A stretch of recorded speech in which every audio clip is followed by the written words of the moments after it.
Demokrasi jelas ditakap secara hakiki dan ia jelas dapat dilihat pada pilihan raya umum yang ke-13.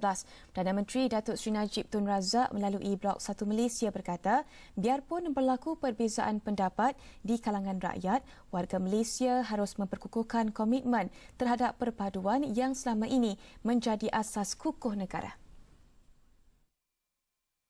Dalam pertutusan tahun baru, Perdana Menteri mengajak rakyat merenung kembali setahun yang lalu dan melakar janji masa depan yang baru dengan kedatangan 2014. Bermula dengan memperolehi mandat selepas memenangi pilihan raya umum lalu, Kerajaan Barisan Nasional mempunyai rancangan mantap untuk masa depan negara dan sudah bekerja keras untuk meyakinkan rakyat tentang wawasan negara.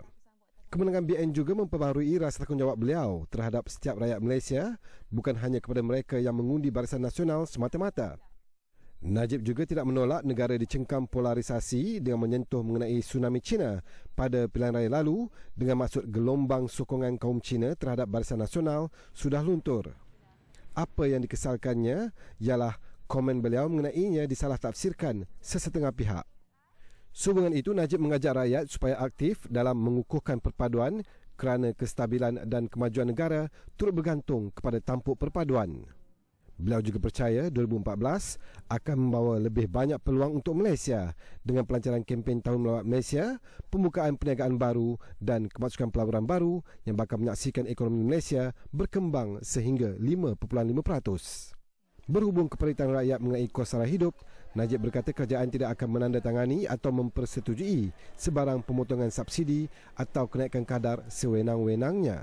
Di samping itu, kerajaan akan berusaha sekuat upaya untuk meminimumkan kesan kenaikan kepada rakyat dengan menambah baik program kerajaan di mana perlu supaya kesan ke atas pendapatan isi rumah tidak terlalu ketara. Langkah merasionalisasikan subsidi akan mengukuhkan kedudukan fiskal, membolehkan kerajaan memberi fokus terhadap perbelanjaan kepada projek-projek pembangunan. Ucapan beliau diakhiri dengan ungkapan jika ingin menjadi kerajaan yang bertanggungjawab, kadangkala keputusan sukar lagi tidak popular perlu diambil bagi membina asas kejayaan Malaysia yang lestari, ekonomi yang lebih kuat dengan rakyat yang lebih bersatu padu.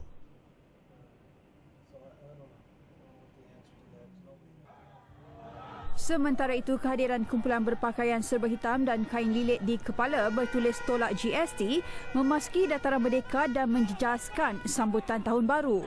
Mereka dilaporkan cuba mengambil alih pentas persembahan sehingga memaksa persembahan dibatalkan. Sebelum itu, polis menutup laluan dengan penghadang besi bagi menghalang kenderaan ke kawasan bangunan Sultan Abdul Samad yang terletak di depan dataran merdeka. Bilangan anggota juga ditambah bagi mengelak sebarang kejadian yang tidak diingini.